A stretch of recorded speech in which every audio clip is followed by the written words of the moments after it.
আওয়ামী লীগ নামের যে একটা সংগঠন ছিল, এই নামটা পর্যন্ত আমরা রাখবো না।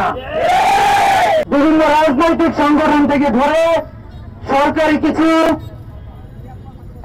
কিছু উপদেষ্টারাও আওয়ামী লীগকে পুনর্বাসন করার জন্য চেষ্টা করছে। আমরা স্পষ্ট করে দিতে চাই, আওয়ামী লীগ নামের যে একটা সংগঠন ছিল, এই নামটা পর্যন্ত আমরা রাখবো না। প্রয়োজনে যে 22,000 আহত আছি, আমরা রাস্তায় জীবন দিতে পুনরায় নামবো, কিন্তু আওয়ামী লীগকে পুনর্বাসনের কথা যারা বলবে তাদেরকে বাংলাদেশ থেকে নিশ্চিহ্ন করে ছাড়বেন। যারা আওয়ামী লীগের পক্ষে কথা বলছেন, আমরা জানি হত্যাকারী এবং হত্যাকারীকে যে সাপোর্ট করে তারা দুইজনই সমান অপরাধী।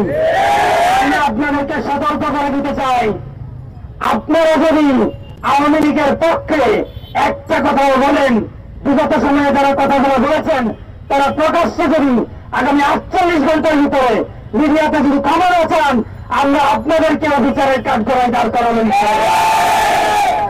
আওয়ামী লীগ এই বাংলাদেশকে ধ্বংস করে দিয়েছে। আওয়ামী লীগ 17 বছরে বাংলাদেশকে তুলে তুলে নষ্ট করে দিয়েছে। বিভিন্ন জায়গায় তাদের দোষরদেরকে বসিয়ে রেখেছে। আমরা এখন জোড়াই গড়ে অভ্যুত্থানের যারা যুক্ত আছি, শহীদ পরিবারের যারা আছি, তারা যখন আমরা একটা সেবা নিতে যাই, ওই তুষাররা যে আমলার জায়গাতে তারা বসে আছে, তারা বিভিন্ন জটিলতা দেখিয়ে আমাদেরকে কোনো সহযোগিতা করছে না। আমরা চাই না তারা যাতে আমাদেরকে আবার পুনরায় রাস্তায় নেমে আসতে বাধ্য করে।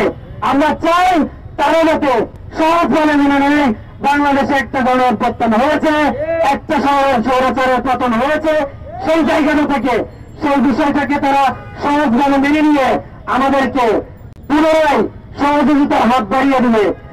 তারা যদি আবার স্বৈরাচারী মনোভাব নিয়ে আমাদেরকে হয়রানির চেষ্টা করে, আওয়ামী লীগকে পুনর্বাসনের চেষ্টা করে, আমরা একটা আমলাকেও রাখবো না যে আওয়ামী লীগের প্রতাপ্তর হিসেবে, আওয়ামী লীগের তুষার হিসেবে তারা বিভিন্ন সরকারি দপ্তরগুলোতে দখল করে আছে।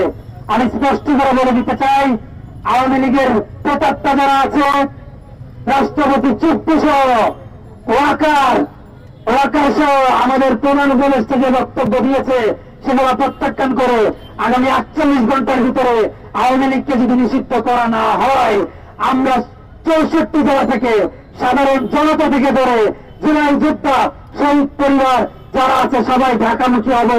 আবার একটা গণ অভ্যুত্থান হবে। আওয়ামী লীগকে নিষিদ্ধ হবে।